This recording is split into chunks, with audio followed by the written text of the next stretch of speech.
Hi there, welcome to my channel. So today I thought I would give a rundown on how I install these elongated strap connectors to my bag panels. So you can see here that they just attach to the bag panel. Here we go. And then this part here obviously swivels, and that's where you'd attach your strap to. So I can insert some photos at the end of what that's going to look like. I'm not quite up to that step yet. So this is what it looks like on the back. So it's just all covered up with tape here to make sure that it doesn't put any holes in my lining or anything. So I thought we would do that today just so you can figure out how to do it on your bags. So this is a self-drafted bag pattern that I'm making up for my mum actually. So the measurements are going to be quite specific to this bag, but it should pretty much work with any bag that you're working with. So let's get started. So what you're going to need is obviously your bag panel that you want to attach it to. You're going to need your strap connectors. So today I've got 2 more of these to attach. Then they are going to come with some washers. So mine look like this. And you're also going to need the screws. So here I've got 4 screws that are going to go with those. Some other tools that you're also going to need, I use this Japanese leather punch, so it just punches the holes. I find this really helpful. If you don't have one of these, you can just use an awl, or you could put a tiny little slit with like an X-Acto knife or even a seam ripper. And also a screwdriver. Now mine is quite big, but I've actually found over time that the bigger screwdriver it is, it's still got a small tip, but the larger it is, the easier it is on my hand to tighten the tiny screws rather than using a tiny little screwdriver. I found that that wasn't working for me anymore. So, and also you're going to need just some sort of tape. I just use this cloth tape from Bunnings, and I like it because it's quite sticky and thick, and it also just tears, so I don't have to like cut it or bother with that. So that's pretty much everything you're going to need. So I had a look at my panel and I decided sort of the placement of where I wanted these to sit. And again, because this is a self-drafted pattern, I kind of didn't have any guidelines from any pattern, so I had to kind of figure it out for myself. So I kind of positioned them where I wanted, and I took a few measurements. And so on the back of my piece, I marked those out. So for this one, I went, I think it was 5 inches in and 2.5 inches down. I've also marked the center, and I've got my bag label already installed there. So the first thing that I did was I lined up these strap connectors on the back, and so what I did was I took a little peek underneath, and so you can see there on the back of these ones you've got 3 sort of spaces on the top and the bottom. So in the center is where the screw is going to go, and then these ones kind of have like a little false screw, and that just locks into the washer.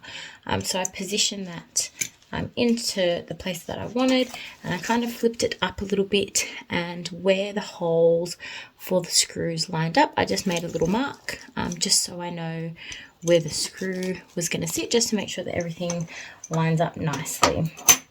So what you want to do next is you want to take your washer, so you can see that these ones have 3 holes to match up with the screw and the 2 false screws, and you want to position that where you made those markings. So the screw goes into the center hole for these ones, so I'm going to line that up with that marking.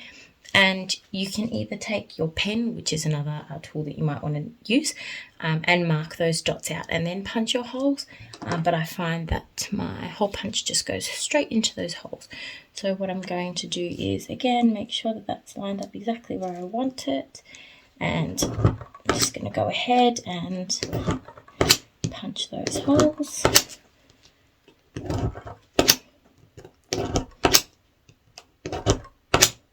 Okay, so that should be that side. Just double check that they're all punched out, and I'll go ahead and do the other side as well.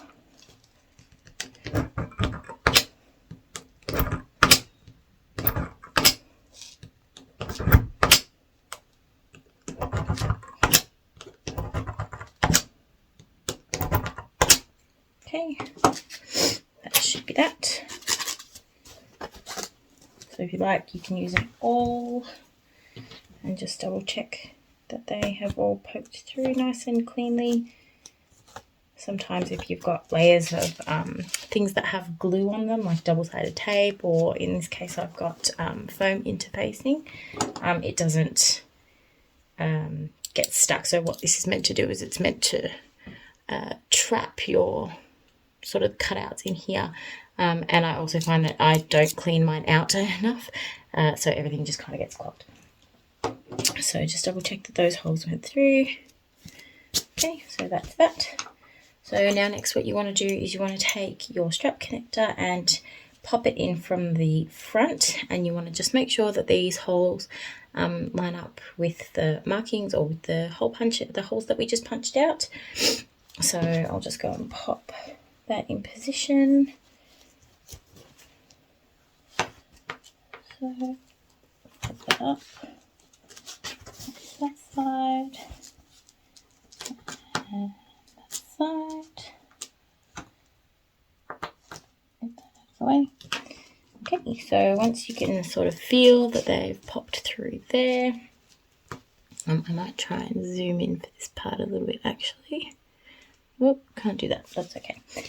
So once you've done that, you just want to line up your washer with those spaces, and kind of if you press down a little bit, you'll see the false screws kind of popping through into those holes there, and then you just want to pop your screw in. Now if you want, you could put a bit of glue or a bit of Loctite on there. I don't really find that necessary. I've never sort of found any screws to come out on anything. So that's up to you. So what I do is I just screw it until it's almost fully tight, just in case I need to reposition anything. It's a little bit easier to undo. So I'll just get those both in, make sure that they're actually going in.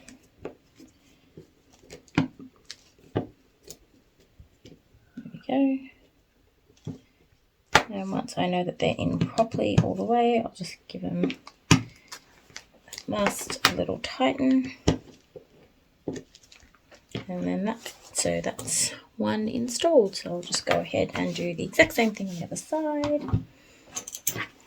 So I'll take my connector, I'll find those holes, and that up.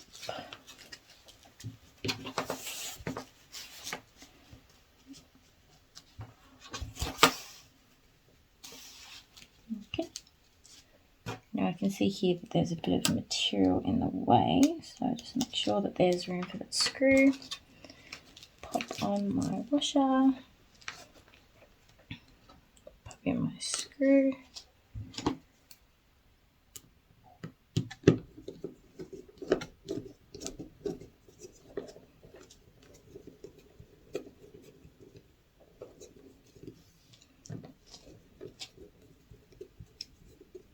Okay, it's almost all the way down. I'll do the other one. Oh, that's not very good.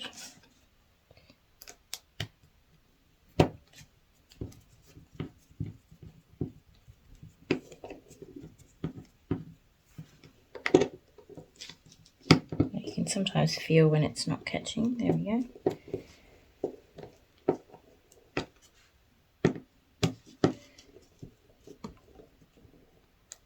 Okay, that's that. Now before we fully commit to taping, just want to flip it over. Just double check that you're happy with everything. Everything looks nice and straight. So those are in. Nice and straight. Everything looks good. So now I'll go ahead and tape up the back.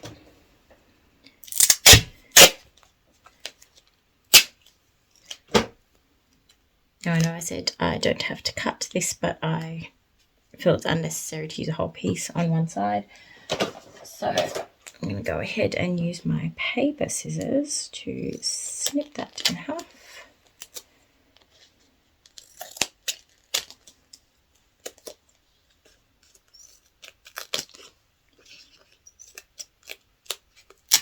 sometimes it can be too sticky. There we go. Okay, so I'll just go ahead and tape over those, and that's just going to stop these screws or the sharp edges of the washers. These ones are pretty good, but just stop those from scratching the lining on the other side of this. Now, if I didn't have foam here, if it was just woven interfacing, I would put a piece of interfacing like some sort of stabilizer, like Decovil Light, or a hefty interfacing in between the material and the washer, just to make sure that the washer doesn't then poke a hole or damage the exterior fabric. But because I've got the foam there protecting it, I don't need to worry about that. So we'll just take that up. And that's all done. Finished. So I've still got the plastic cover on these ones. Obviously, I will take those off at the end to make sure that they don't get scratched when I'm sewing on my machine. But that is pretty much it. So that's the installation of your elongated strap connectors. So that saves me sewing down any sort of strap connector here, or inserting one on the side gusset that might sort of pull. So I'm excited to see this bag finished, and I will definitely be posting some photos of it on my Instagram when I'm done. So make sure you head over there and check that out. Thank you very much for watching. Hopefully you found that interesting. Now this process is, I'm obviously using these strap connectors that I sell on my website. So this process may vary a little bit for strap connectors elsewhere, but they generally pretty much work all the same. So you should be able to take this information and apply it to other strap connectors or even other hardware that's similar to this. So hopefully you learned something from that, and I hope you have a wonderful week. Thank you.